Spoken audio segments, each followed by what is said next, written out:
Assalamualaikum warahmatullahi wabarakatuh. Hello agripreneurs, berjumpa lagi di Inspirasi Agribisnis. Sekarang kita akan bahas analisis usaha kelengkeng yang cukup unik, yaitu ditanam di tengah sawah. Mau tahu gimana kelayakan usahanya?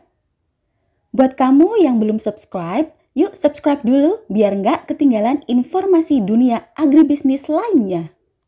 Pak Warsito, petani asal Yogyakarta ini menanam kelengkeng di sawahnya untuk melipat gandakan penghasilan dari lahan yang biasa ia garap. Lahan garapan menggunakan sistem surjan khas Kulon Progo. Sistem ini terdapat dua jenis lahan. Yang di atas lahan kering untuk palawija dan bagian bawah lahan basah untuk padi. Bagian atas yang biasanya ditanami cabai, sayur maupun tanaman lain sekarang diganti kelengkeng yang menurutnya jauh lebih menghasilkan. Berikut ini analisis usahanya dengan luasan lahan 600 meter persegi dan ditanam 20 batang tanaman kelengkeng. Pertama kita hitung biayanya. Persiapan lahan hingga penanaman memerlukan biaya sewa tanah, pembersihan dan pembuatan lubang tanam, pembelian pupuk organik dan kimia, tenaga kerja pemupukan, pembelian bibit, penanaman, air penyiraman, bahan bakar minyak, dan tenaga penyiraman. Tahap ini memerlukan biaya sejumlah Rp37.206.400. Pada tahun pertama, pemeliharaan yang dilakukan berupa penyiraman setiap 5 hari sekali, pemupukan dengan pupuk organik dan anorganik, serta penyiangan. Biaya yang dibutuhkan tahun pertama ini sebesar Rp2.333.100. Di tahun kedua, komponen biaya yang dibutuhkan sama, namun ada perbedaan pada biaya penyiraman karena tidak seintensif pada saat awal penanaman, sehingga biayanya sebesar Rp1.893.500.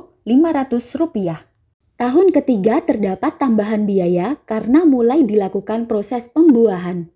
Tahapan pembuahan ada biaya pemangkasan, pemupukan, pemberian perangsang pembuahan, dan penyiraman. Total biaya pada tahun ini sebesar Rp2.813.796. Pembuahan kelengkeng ini dilakukan setiap 9 bulan sekali, jadi pemanenan bisa 2 atau 1 kali setiap 1 tahun kalender. Saat sebelum masa panen tiba, terdapat biaya proses pembrongsongan untuk melindungi buah dari hama seperti kelelawar. Proses budidaya diasumsikan hingga umur tanaman 20 tahun atau fase TM ke-17. Meski tanaman dapat berproduksi lebih lama lagi. Pendapatan tiap tahun kalender juga berbeda tergantung jumlah panennya. Panen pertama hingga keempat terus meningkat dan kemudian diasumsikan stabil dari panen kelima dan seterusnya. Meskipun sebenarnya produksi berfluktuasi dan dapat meningkat seiring pertumbuhan tanaman. Harga panen diasumsikan sebesar Rp40.000 per kilogramnya. Selanjutnya kita hitung payback period atau tingkat pengembalian modal. Payback period usaha ini sebesar 4,47 tahun atau hampir 4,5 tahun. Nilai NPV dengan diskon faktor 34% sebesar Rp1.186.139,03. Karena nilai NPV lebih dari 0, maka usaha ini layak. Kemudian nilai IRR sebesar 34,54%, yang mana lebih besar dari tingkat suku bunga pinjaman modal kerja Bank Persero sebesar 9,38%. Net B per C rasio dengan diskon faktor 34% sebesar 1,03. Artinya usaha ini layak dijalankan. Agripreneurs perlu tahu, perhitungan ini belum termasuk budidaya padinya.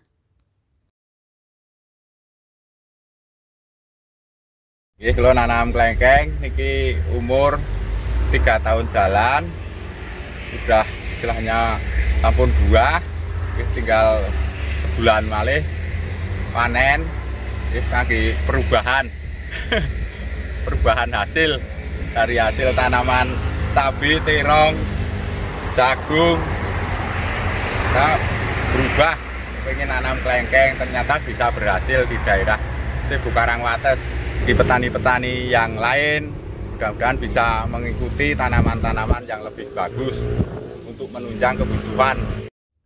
Apakah cukup menarik menanam kelengkeng dengan sistem tumpang sari dengan tanaman padi? Demikian pembahasan kelengkeng kali ini, sampai jumpa di video selanjutnya. Semoga menginspirasimu. Wassalamualaikum warahmatullahi wabarakatuh.